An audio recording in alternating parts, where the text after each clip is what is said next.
The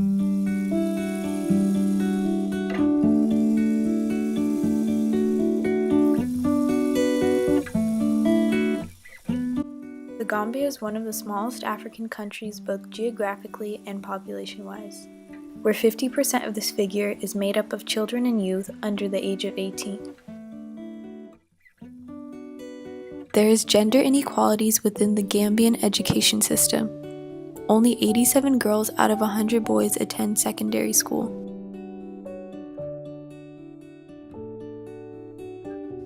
A lot of girls are unable to receive a higher education and miss out on work, opportunity, independence, and prosperity.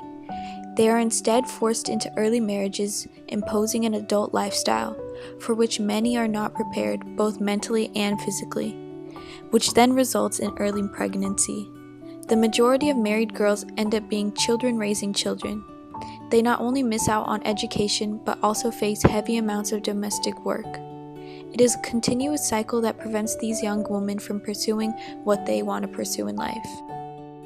Girls continue to face other forms of gender inequality both in school and in their communities, due to the negative social and cultural norms and practices and the overall accepted notion that women are inferior to men and should be seen but not heard. There are programs that strive for gender equality within the education system in the Gambia, such as the Starfish International Organization. Santa Clara University's Global Fellows Program works with Starfish International, which is an organization that allows international students to be mentors for these young girls. It is a learning process from both the girls and the students. So the Global Fellows Program is run out of the Lydia School of Business here at Santa Clara University, and our aim is to foster students' understanding of global citizenship. We live here in a very small bubble. My aim is to have students understand what it means to be living in a global world and be very interconnected, and to have them experience a different country. The Global Fellows Program sends students to work with our partners in developing countries, and while they're living and working there, they are getting to see at a very, very intimate level. It's not just a tourism kind of experience. They're actually living there, and working with our partners who are solving really big problems around sex trafficking, female infanticide, economic empowerment issues. They're actually bringing a little Silicon Valley to these countries, but not in a way to teach them something they didn't know, but to bring a new spirit to them. And the other side of it is that those students come away with a sense of another country. So there's very much reciprocity, and the foundation of our program is based on reciprocity. It's not that we're going from the US to try to teach somebody something or make somebody better. In fact, it's really the opposite.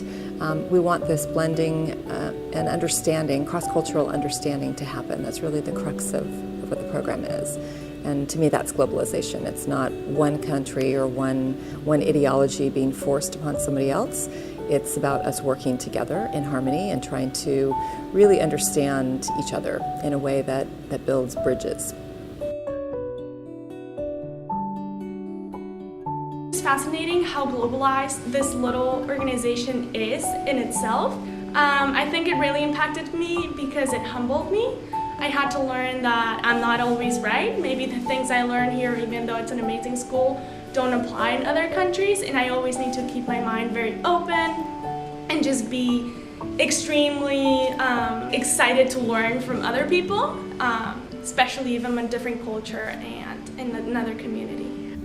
I think as a university student, it's really easy to get lost in this Santa Clara bubble. To be able to travel has been one of the best things that I've done at Santa Clara because it's really broadened my global perspective and allowed me to see what life is like outside of this Santa Clara bubble and much more what's life like outside of the country. And it's really been so impactful on my life, and I would recommend it to anyone who has the opportunity to travel.